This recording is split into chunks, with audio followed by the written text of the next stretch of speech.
Dearest humans, good evening and welcome to Quarantine Storytime, a weekly reading series streaming live from our dining room in Saco, Maine. I am your host, Douglas Weaponry Ninja Milliken. As always, is my partner, Genevieve Johnson, hidden in the background and compiling your comments while in the company of two small mammals who, at any moment, might very well announce themselves by growling at their privates or leaping onto my keyboard. I'm wearing a blazer because Brandon thought I ought to. Thank you for watching my make believe TV show. If you tuned in early, you might have caught a couple measures of Quarantine Storytime's pre show music time, which, by starting the live stream at an irregular minute, is our attempt at mitigating some of the server bottlenecking that non consensually goosed us last week. This week's pre show music time featured songs from the Plaster Cramp, a collaborative record by the Black Lodge Brass Band and Old Fat God. Now, is it a coincidence that I am the composer of the songs you may or may not have just heard? No, of course not. I own the rights to the record, and so can play it with impunity wherever I like. As for the records that I do not own the rights to, well, I don't really know how that sort of thing works in regards to live streaming, but I'm guessing that that delightful sense of impunity does not apply. With that in mind, if you'd like your music to be included in a future installment of the pre show music time, feel free to contact me in the live chat that is running right this second or by clicking the contact link below the screen. And we'll work out the whole issue of permissions after the show. Now, while we're on the subject of music, earlier this week I had cause to reflect on the unfortunate period of years during which I was a teenage metalhead. And I say unfortunate not because of any judgment regarding heavy music. I still very much enjoy blistering guitars and heart attack drum licks and vocals spelled Vokills that sound like dinosaurs mating. I say unfortunate because I wasn't a very good example of teenage metalheadedness. I was very much an arrogant dick, and two, my taste in heavy music was spastic and bad. Honestly, my only criteria was that it be heavy, whatever the hell that meant. I was the kind of metalhead that gives other metalheads a bad name. But this isn't a reflection on the embarrassment of having once been a teenager making teenager choices. This is about the one useful lesson from that period that still kind of applies. In fact, in this moment, maybe very much applies. And that's the notion that fear and hope are the same experience, just viewed from opposing angles. There is the danger on the horizon and the safety to be secured. While the fear of danger is paralyzing, the hope for safety is motivating. If we act, if we take care of ourselves and one another, acknowledging the danger while also acknowledging what we can and can't do about it, aren't we then existing more within a realm of hope rather than a realm of fear? To be clear, I don't think this is exactly what Max Cavalera meant when he hoarsely load the titular chorus to no hope equals no fear, but it applies. Because language is important. Saying, I fear this will hurt versus I hope this passes me by, well, both ultimately mean the same thing, but it certainly feels much more comfortable living beneath the banner of one sentence over the other, right? But enough 90s heavy metal philosophy. The story time. The main selection for today's story time is a piece from my recent collection, Blue of the World, published last April by Tailwinds Press. But before I dive into that, I'd like to share a very short story by my dear friend Megan Lamb. To be clear, Megan is one of the most precise and insightful writers I've ever had the good fortune of having met. And by precise, I mean her ability to slice deep into the emotional core of experiences and describe with a eerie clarity the way certain experiences really feel. Experiences which I have never before known another author to even attempt to depict, let alone with such fearless and uncanny skill. The story I'd like to share is White Scars from her collection All of Your Most Private Places, which was just published this month by Spork Press and can be ordered from small press distributors through one of the links below this screen. That is a dog sneezing in the background. So, from all of your most private places, this is White Scars. She had a broad scar that runs over the back of her kneecap. The skin is all shiny and soft, like white bread packaged in saran wrap. I kiss it, ask her how it happened, and she mumbles, face pressed down into the pillow where she has been sleeping. A month or so later, who knows? I'm kissing a man in that same position. I look for a shiny white scar on the back of his knee. I feel strange when it isn't there, like I have willed an injury. My memory has punished him for being someone else. I kiss the soft skin where there is no scar. I look up at the peeling paint along the ceiling. I smile at the ceiling. I say, look at that. You're healed. He turns his head, pretending that he doesn't hear me. Again, that was White Scars from Megan Lamb's collection, All of Your Most Private Places, available now through Pushcart Press and small press distributors. Now, the stories that make up Blue of the World were written over the course of about 10 years, pretty much concurrently with my novels Our Shadow's Voice and To Sleep as Animals.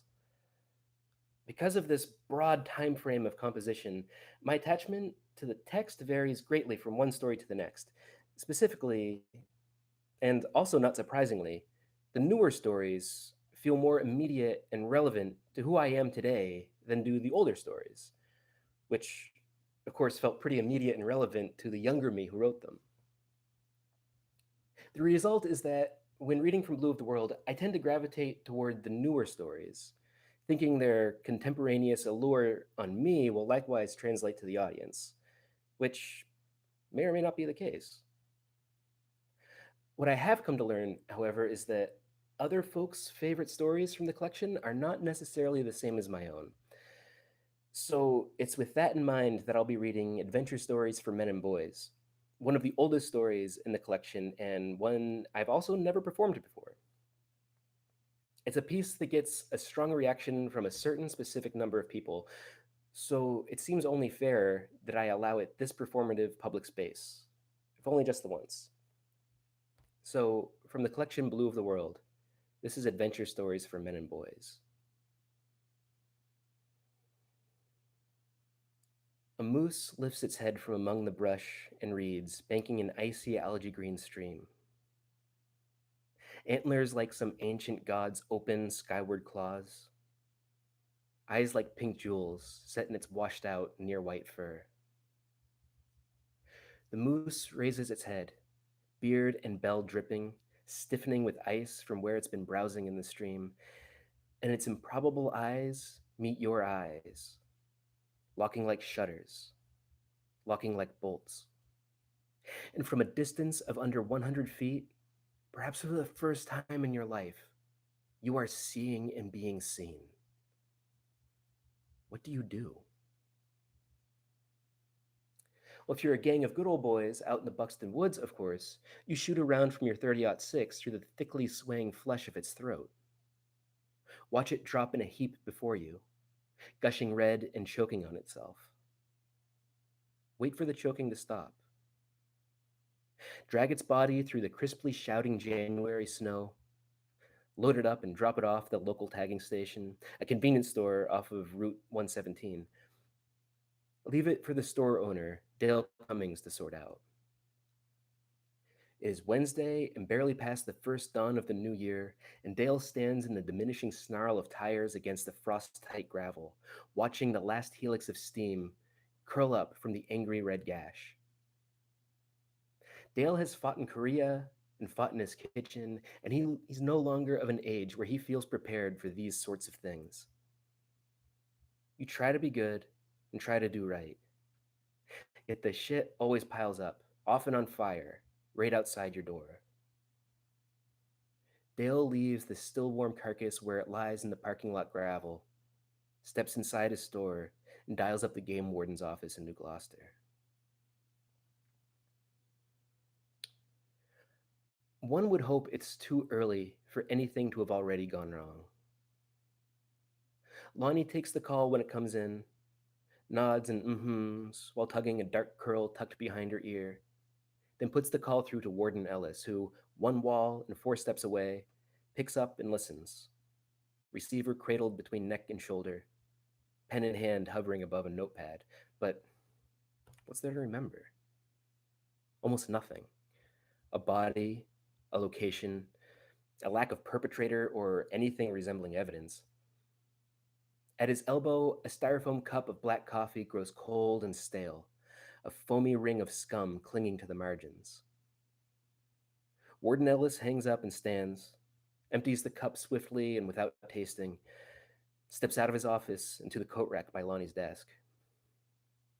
Heading down to Buxton or Hollis, he says, wrestling into his coat. Whichever. The tagging station down at Dale Cummings' store. Errant drops of coffee cling to his mustache hairs. Some kid shot a moose and dumped it in his lot. Like she doesn't know. Particle board paneling and a fragrant carpet. This place has never been too big for them. Seems rather pointless, all that work, she says. She doesn't look up when she speaks. She's reading something. Waiting and aiming and shooting and dragging, and for what? Why bother? Is that a comic book? It's a trade paperback, she says, as if he should know better. Lonnie shows him the cover. Shadowy figures dissolving into shadowy scenes. Passion and violence, or maybe violence disguised as love. A comic book. It's an albino, he says. Lonnie cocks her head like any sort of animal. She's lost. The suspect? The moose. She sets down her book. Well, that's something else altogether, huh? The two of them have been working together out of this tiny office for over a decade. A proximity of bodies and years and seconds. Ellis keeps wondering when she'll finally start to feel like more than a surrogate kind of sister. Well, maybe they got spooked. Didn't realize what they were poaching until it was too late. He's got his coat on now. Why is he dithering? I'll be back before noon. Yeah, you hope. I hope. I do. Once, Ellis took a trip out to New York State to visit his brother. It was February, and before he left, he tossed an orange into the cab of his truck, something to eat on the long trip down, but of course, he forgot all about it until he was heading back home later that same day. It was night and freezing, and the orange was solid as a stone, hard and pitted like something from space, rimed lightly in pale frost. That's what the world reminds him of today as he slips through New Gloucester and onto I-95 south. The pavement frosted gray, the leafless trees frosted gray, the sunlight and sky frosted gray. He exits near Portland Jetport and takes Route 22 out past the farms and lumber yards, the nurseries all buttoned up tight for the winter, into the deepening woods.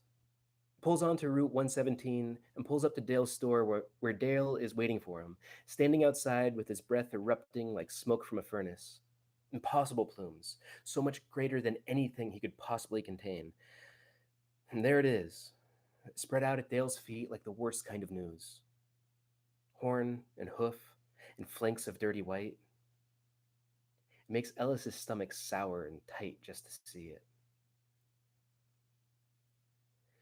Dale gives a feeble wave as the warden pulls in, parking the truck between the body and the road. He doesn't want to attract any more attention than necessary.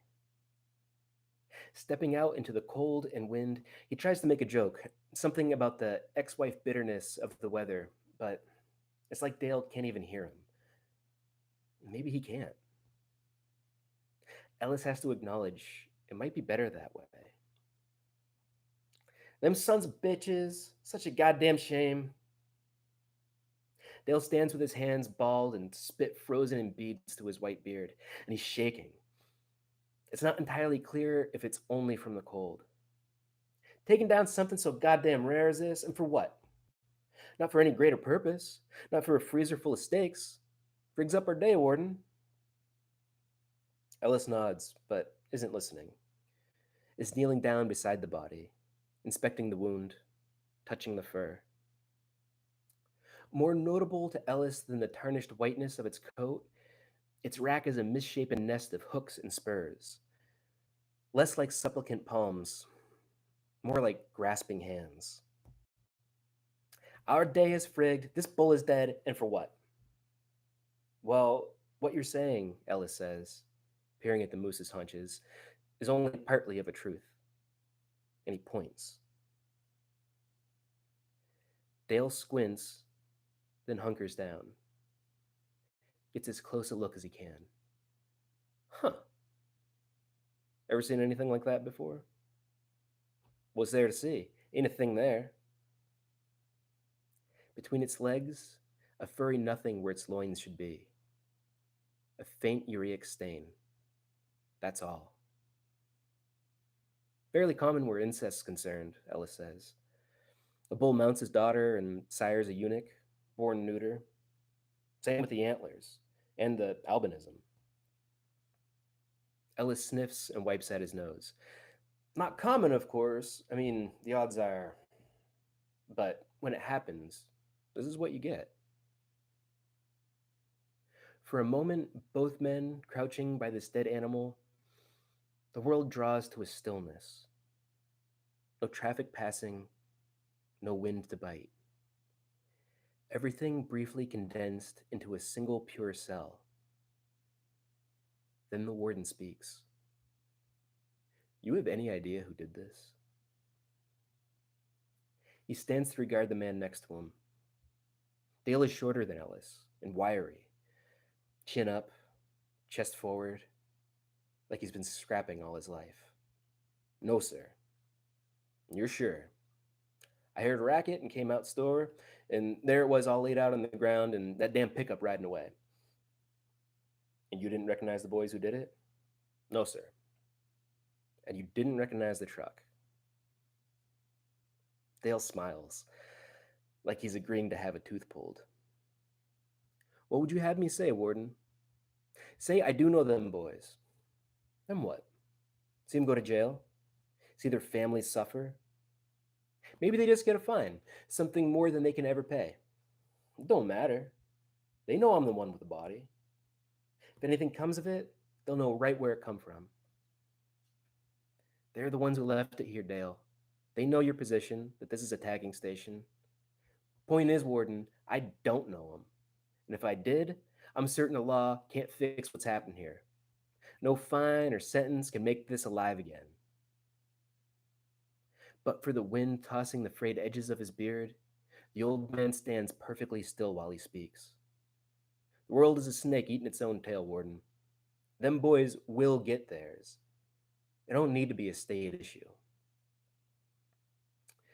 Early on in this line, Ellis learned there is being a representative of your state and its edicts, and there's being a person among people. One cannot reconcile with the other. Where does procedure fit in? This body will have to be taken to Augusta. It will need to be examined.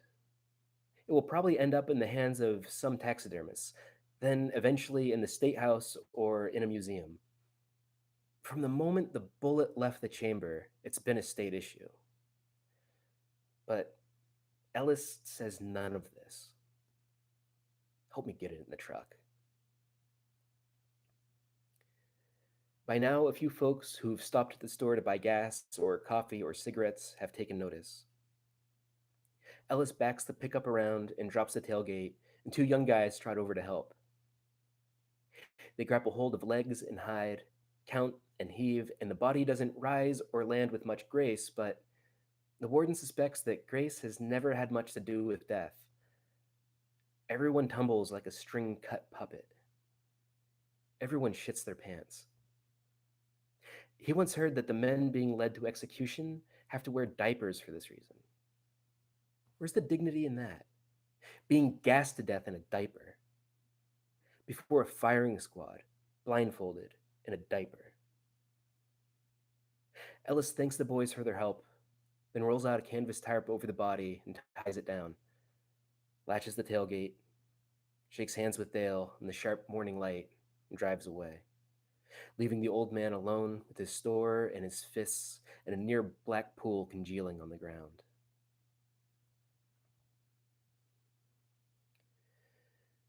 Warden doesn't get far before digging out his cell phone and calling his office, updating Lonnie on the details of the situation.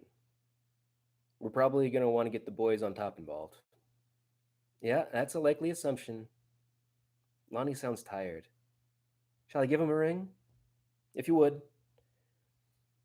Even so early on these vacant holiday roads, there are still now and then cars ahead of or behind or passing him. Who are these people? Why aren't they home? Why aren't they sleeping? Did you have a good time out last night? He asks. Oh, it was fine. Hung around at my sister's until midnight, then headed for home. She having a party? A party is what it was.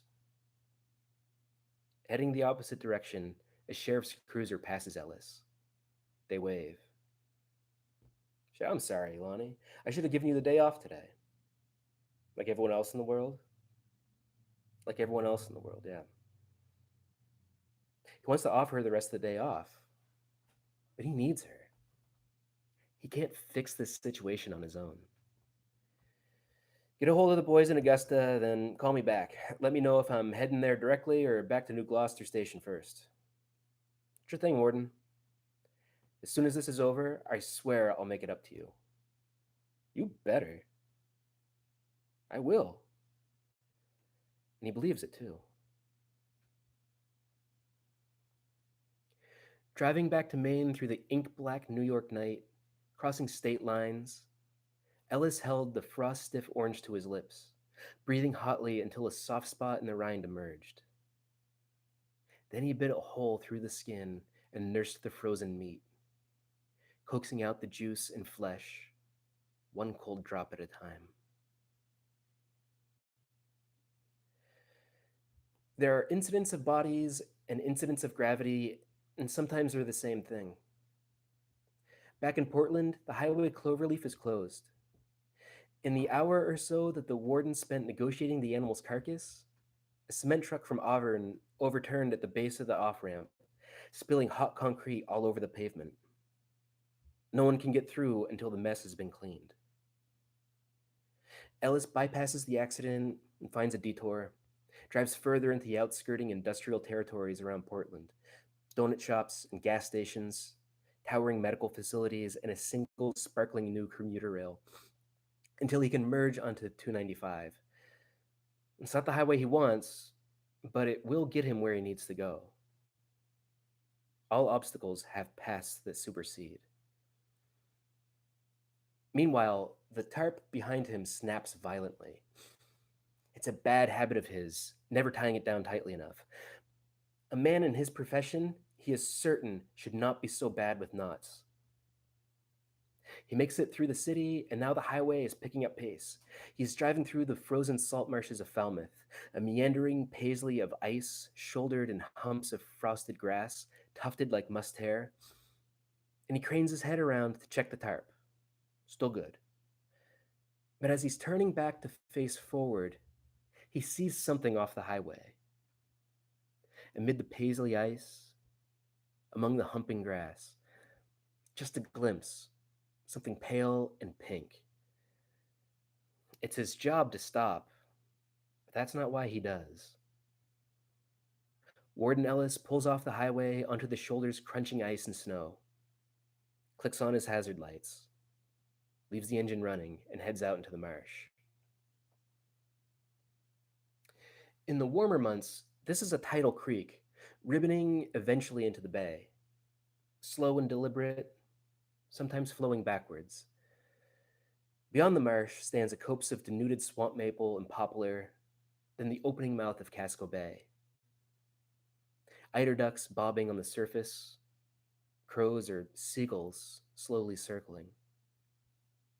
All sorts of things unseen beneath the water's face, and Ellis cannot see that pale shape anymore. Not a glimpse amid the dormant earth, the frozen creek. He remembers, though, vaguely where it had been. Crossing the marsh's banks, fording the ice when necessary, the warden cuts as straight and true a path as possible, and when he finds the littered clothes on the stomped down grass, and finally finds the man, naked and submerged in a hole punched through the ice, not so much pink now as blue, he isn't at all that surprised. Ellis kneels down and grapples with the man, hooks first an armpit, then an arm, drags the body out of the water and onto the ground. Chances are he meant to drown. The shock of the water convinced him to hold his breath. The warden slaps the man to get his eyes open, to get his lungs inflating less sluggishly, and as the man's head lolls from side to side, disoriented, seeking, Ellis can see that, though young, this man is going bald. But why should he notice this? Of all the things, the few patches of hair the man has left have been shaved, but still, the stubble forms a map of strange continents across his skull. There's no point in trying to dress him out here. Ellis takes off his heavy coat and wraps it around the man, lifts up his wet and freezing body, carries him through the marsh, settles him in the passenger seat of the truck, cranks the heat on high. You got a name, son? Is there anyone with you? I'm gonna go get your clothes. I'll be right back. The man keeps his eyes closed, chin to chest, seems to be nodding to himself, as if listening to a lesson he understands and should have already known. Ellis backtracks through the marsh to fetch the man's clothes. The ice here is fairly thick. Ellis is certain if he searched, he'd find a large stone directly beneath the hole. On the bank alongside, Ellis gathers up the scattered clothes, searches the pockets. No wallet, no keys. In the inside pocket of the jacket, Ellis finds a security badge for an engineering firm that he knows went under last year. In the badge's photograph, the man still has his hair, though it's clear that soon it will all be gone. Beside the photo is an employee number and barcode and the unlikely name Cuthbert Grant. Ellis fingers the ID and wonders who would do that to their kid, bestow an awkward historical name so clearly over the heads of almost anyone he might ever meet. In the front pocket of the jacket, Ellis finds a comic book rolled up into a tube. It's called The Book of Hours. Looking out across the ice and grassy dunes to the highway and his truck and the man slumped inside, Ellis cannot imagine who this man might be. Above the highway, a plastic shopping bag catches in the limbs of a winter gray poplar, shushing and flailing in the wind. The warden helps the man dry off and get dressed and get back into the now hot pickup cab. Beyond that, he's at a loss. No other cars parked on the highway shoulder, no address on the ID, not a word from the man himself. Is there any place you'd like to go? I'm legally obligated to take you to a hospital. Heap of trouble.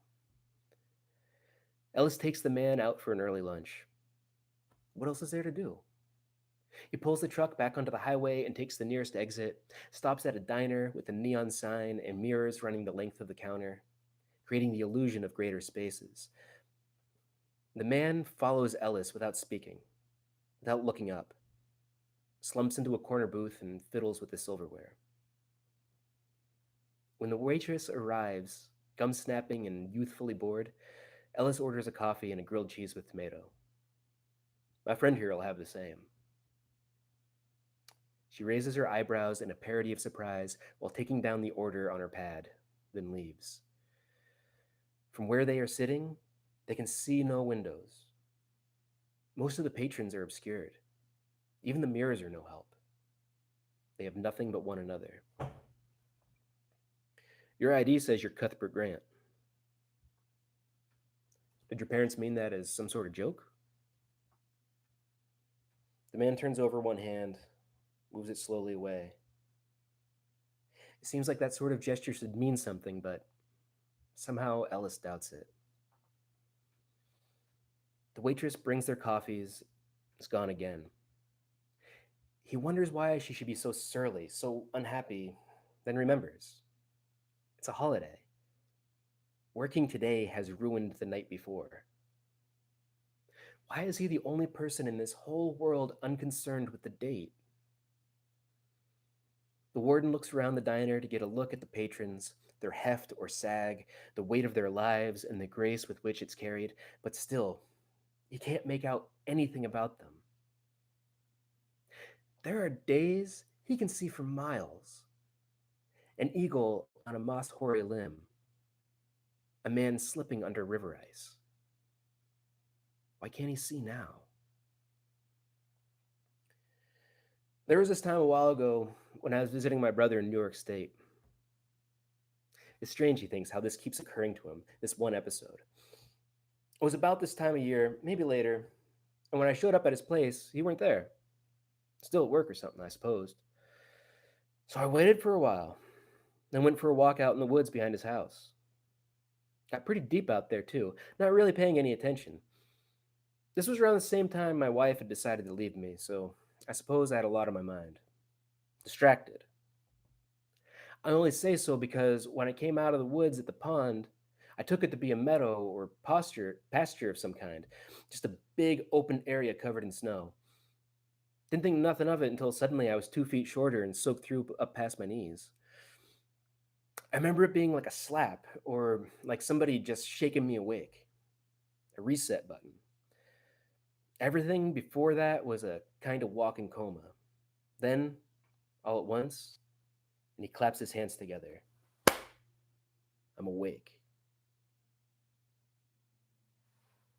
The man is staring down at the table. After a moment, the waitress slides a sandwich in front of him. So now he's staring at a sandwich. I'm going to wager a guess, the warden says. That's not how you feel right now. But maybe this is what he's been hoping for. Maybe this is what he meant. This man is named Cuthbert, and this man looks up at him with his jaw set and his mouth firm. Ice chip eyes meeting Ellis's and locking in. It's just like he's falling through. I'm not usually one to say such things, and his voice is like a shovel through rough earth. But your loneliness is a poison. Well, sir, that you're a man with a dead moose in his pickup. He pauses long enough for this statement to sink in. You're cruising around the countryside, scraping the dead up off the side of the road so you can take it all home with you. Make it warm. Buy it dinner.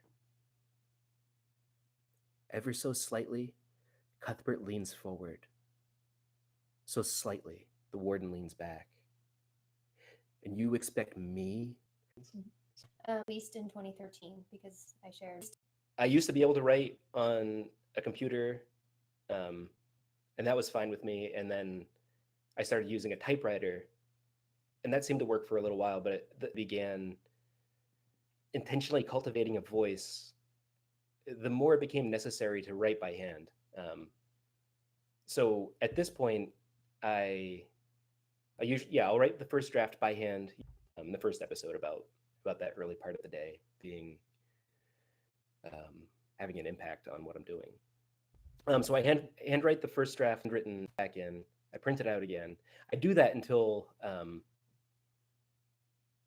don't do friends that I share work with and they give me feedback. Yeah, and then eventually it gets published after another period of years, usually. Does that answer your question, or was there something specific you were asking about? No, just talking about Okay. the writing process. Okay.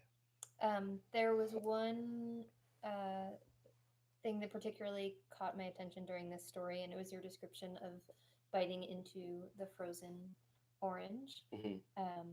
And I was listening to you read it, and if people are really attentive, they can see right above your head There is another citrus story that you wrote. Do you Yes. find that you have reoccurring uh, items, themes, characters that you have come through your work? Yeah, not all of it's intentional. Like I certainly have reoccurring characters, like the suicide in this story, Cuthbert.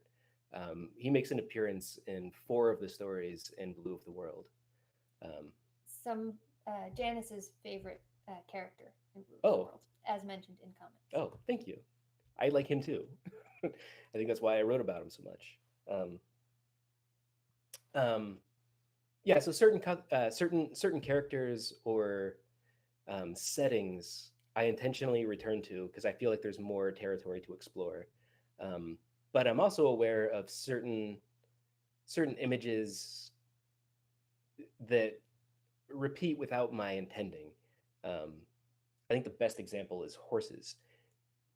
There are so many damn horses in my stories. I don't mean to. I don't know why. I'm not that particularly fond of horses. I like them. They're fine. There's nothing wrong with the horse. Um, but for some reason they probably could like dissect that more and figure out whatever. But actually, I kind of like that they just keep coming up. I don't feel tired yet. Hopefully, someone will let me know. It's like that's one horse too many. Um, I haven't got that warning.